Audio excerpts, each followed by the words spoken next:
नमस्कार, your money में आप सभी का स्वागत है। मैं हूं सुमित और ना केवल इक्विटी मार्केट्स बल्कि अलग अलग एसेट क्लासेस के जरिए आप कैसे अपने इन्वेस्टमेंट्स को बढ़ाएं, कैसे अपने पोर्टफोलियो को बनाएं और कैसे आप बाजार के उतार चढ़ाव के अंदर अपने पोर्टफोलियो के जरिए ज़्यादा से ज़्यादा रिटर्न कमाएं कम से कम रिस्क के साथ। इसी में हमारी कोशिश रहती है और इसी पे आज हम बातचीत करेंगे योर मनी में। आज हमें बातचीत करने के लिए हमारे साथ एक और खास मेहमान होंगे। उनका तो हम परिचय आपको देंगे ही, लेकिन अगर आप योर मनी का हिस्सा बनना चाहते हैं तो हमारी ईमेल आईडी है yourmoney@nw18.com और साथ ही साथ 7045220000 ये हमारा व्हाट्सएप नंबर है जिस पर आप अपने सवाल भेज सकते हैं। इसके अलावा आप योर मनी से फेसबुक और ट्विटर पर भी जुड़ सकते हैं, वहां पर भी अपने सवाल पूछ सकते हैं। आज हमारे साथ एक और खास मेहमान है, आनंद राठी वेल्थ के डिप्टी सीईओ फिरोज अजीज साहब मौजूद है। क्योंकि टॉपिक इतना डाइवर्सिफाइड था कि आज फिरोज सर को ही हमें बुलाना पड़ा, जिसमें हम इक्विटी मार्केट में डायरेक्ट निवेश करने वाले से लेकर और म्यूचुअल फंड या किसी और इंटरमीडियरी के थ्रू निवेश करने वाले तक सबसे बातचीत करेंगे। फिरोज सर के साथ एक लंबे अंतराल के बाद आज बातचीत हो रही है। फिरोज सर, पहले तो नमस्कार, स्वागत है आपका कार्यक्रम में। इक्विटी मार्केट, क्योंकि आप डायरेक्टली बहुत बेहतरीन तरीके से, बखूबी तरीके से उसको समझते हैं और साथ ही साथ डायरेक्टली, और साथ ही साथ म्यूचुअल फंड मार्केट को तो आप डिकेड्स ऑफ एक्सपीरियंस आपका है ही ऑलरेडी इस मार्केट को लेकर। तो दोनों ही टॉपिक बड़ा इंटरेस्टिंग है। इक्विटी मार्केट जो कि एक तरफा तेजी दिखा कर गया है, जोरदार तेजी दिखा कर गया है, इंडेक्स में हाल फिलहाल में एक अच्छी तेजी आई है। तो इस तूफानी तेजी के बाद घबराने की जरूरत है, नहीं है? कैसे डाइवर्सिफाई करें, कैसे अपनी रणनीति बनाएं, क्या करें? नमस्कार सुमित जी, मेरा सौभाग्य है कि आपसे बात हो रही है अर्जों बाद और आपके दर्शकों से जुड़ने का मौका मिल रहा है। आपके प्रश्न का उत्तर हमारे हिसाब से आनंद राठी प्राइवेट वेल्थ में हम एक ही सिद्धांत पे इक्विटी एलोकेशन करते हैं कि अगर मार्केट एक फंडामेंटल लेवल के नीचे हो तो हम अपने क्लाइंटों का पूरा पैसा एक साथ निवेश करते हैं, और वो फंडामेंटल लेवल के ऊपर हो तो हम धीमे धीमे इन्वेस्ट करते हैं।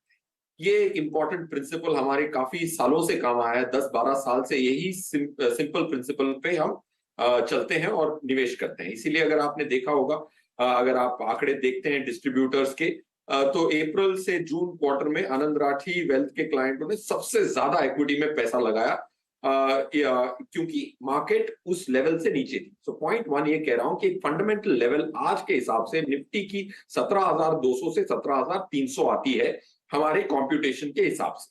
अगर आपको मार्केट उसके नीचे कभी भी मिलती है तो आपको एक मुश्त निवेश करना है, उसके ऊपर मिलती है तो आपको धीमे धीमे 6 महीने की अलग अलग किश्तों में निवेश करना है। ये जो टारगेट हम कंप्यूट करते हैं 17,200-300 में बोल रहा हूं, ये अर्निंग्स के आधार पे होता है कि इस साल निफ्टी की कंपनियां 806 रुपए कमाने की उम्मीद रखती हैं, तो उसको अगर आप 20-21 से मल्टीप्लाई करेंगे तो वो नंबर आएगा। इसीलिए हम उसको फंडामेंटल लेवल मानते हैं। Point one. पॉइंट टू, ये जो कैलेंडर ईयर रहा है काफी इवेंटफुल रहा है। यूक्रेन की वॉर भी हो गई, इन्फ्लेशन का टेंशन भी हो गया, डॉलर का एप्रिसिएशन हो गया। ये सब को देखते हुए निफ्टी ने 18,300 भी दिखाया, 15,300 भी दिखाया, आज 17,950 पे क्लोज हुई। तो ये वॉलेटिलिटी निफ्टी ने हर साल दिखाई है, ना सिर्फ एक साल। ये साल थोड़ी मैग्निफाइड रही है, बट हमने ये भी देखा लास्ट 21 सालों में निफ्टी हमेशा पीक से लेके ट्रफ तक 14 से 15% एवरेज हर साल गिरती है। तो ज्यादा आश्चर्यचकित ना हो और घबराएं ना, अपना जो प्लान है उस पर डटे रहें। अगर निफ्टी 17,900 से वापस 16,000 दिखाती है तो लॉन्ग टर्म निवेशक को कोई चिंता की बात नहीं है। Long term growth story India की और अच्छी बिल्ड हो रही है लास्ट 6 महीने से। यही खासियत है फिरोज सर की, कितनी आसानी से उन्होंने निफ्टी की ईपीएस, जिसको 806 उन्होंने कहा कि निफ्टी इस साल जो कमाने की उम्मीद रखता है 806 रुपये, वो ईपीएस की बात कर रहे हैं, और उसको 21 से 22 गुना, यानी जिसे आप निफ्टी की पीई मानते हैं, उसकी उन्होंने बात की। तो अगर टेक्निकली आप समझना चाह रहे तो ये दो टर्म ये उन्होंने यूज़ किया, लेकिन बहुत आसान शब्दों में उन्होंने बता दिया कि निफ्टी कैसे 806 रुपये कमाएगा, और उसको अगर आप 20-21 गुना कर देंगे तो निफ्टी के लेवल 17,200 के करीब आ रहे हैं। फिरोज सर, आमतौर पर जो सवाल हमें मिलते हैं उसके लिहाज से, जब बाजार गिरता है तो लोग अपनी एसआईपी रोक देते हैं, अपने लॉस वाले इन्वेस्टमेंट बेच देते हैं। उनको लगता है कि अब गिरावट आ रही है, ये बहुत नीचे तक जाएगी, सारा पैसा बुक कर लो, फिर नीचे हम ले लेंगे। ऊपर के लेवल पे वो सोचते हैं कि अब तो ये तेजी कभी खत्म होगी ही नहीं, ये चलती रहेगी, शेयर होल्ड करते हैं। कितना सही ये नोशन है? सुमित जी, ये बहुत प्रैक्टिकल क्वेश्चन है। आप ग्राउंड रियलिटी से जुड़े हुए हैं इसीलिए ये प्रश्न पूछ रहे हैं। कितना भी मार्केट आपको ये सिखा दे कि मार्केट टाइमिंग मुमकिन ही नहीं है, फायदेमंद हो ना हो या मुमकिन ही नहीं है, फिर भी एक इंसान को ये हमेशा मन करता है कि वो एंट्री लोअर लेवल पे करे और एग्जिट करके बाहर बैठे जब तक कि वापस एंट्री नहीं मिले। तो इसमें ये नहीं करना चाहिए, पॉइंट वन। पॉइंट टू, ये करना इंपॉर्टेंट नहीं है, क्योंकि एसेट एलोकेशन अगर आपका ठीक है तो मार्केट की उतार चढ़ाव इररेलेवेंट होगी। पॉइंट थ्री, जब मार्केट गिरे तो आपको अपनी एसआईपी नहीं रोकनी है। और संतुष्टि की बात यह है कि इस साल भी, अगर आप इस फाइनेंशियल ईयर भी देखें, रिटेल निवेशकों ने एचएनआई से ज्यादा समझदारी दिखाई है, एफआईआई से भी ज्यादा समझदारी दिखाई है। ये बड़ी संतुष्टि की बात है, क्योंकि जो इलेक्ट्रॉनिक मीडियम से जो एजुकेशन फैला है लास्ट 5-6 साल में, रिटेल निवेशक की एसआईपी अप्रैल महीने में 11,900 थी, जुलाई के महीने में जब मार्केट ने उतार चढ़ाव भी दिखाया 12,200 थी। तो रिटेल निवेशक ने अपनी एसआईपी नहीं रोकी है, ये बहुत संतुष्टि की बात है। एचएनआई ने, मैं आपको एक उदाहरण देता हूं, एक एचएनआई जिनसे हम बात करते हैं, उन्होंने 10 करोड़ रुपया लगाना था इक्विटी में, वो वेट कर रहे थे 15,800 की लेवल से कि 15,500 की लेवल मिलेगी। वो 300 पॉइंट के चक्कर में उन्होंने 2,000 पॉइंट की रैली गवा दी। और कब, अब पता नहीं कि वापस 15,500 आएगी कि नहीं, अब वो उत्सुक हैं कि लगा देते हैं पैसा। तो 300 पॉइंट के मुनाफे के लिए 2,000 पॉइंट चले जाएं 10 साल में, अगर ऐसा एक बार भी हो जाए तो पूरा जीरो सम गेम है। तो टाइमिंग ना करें।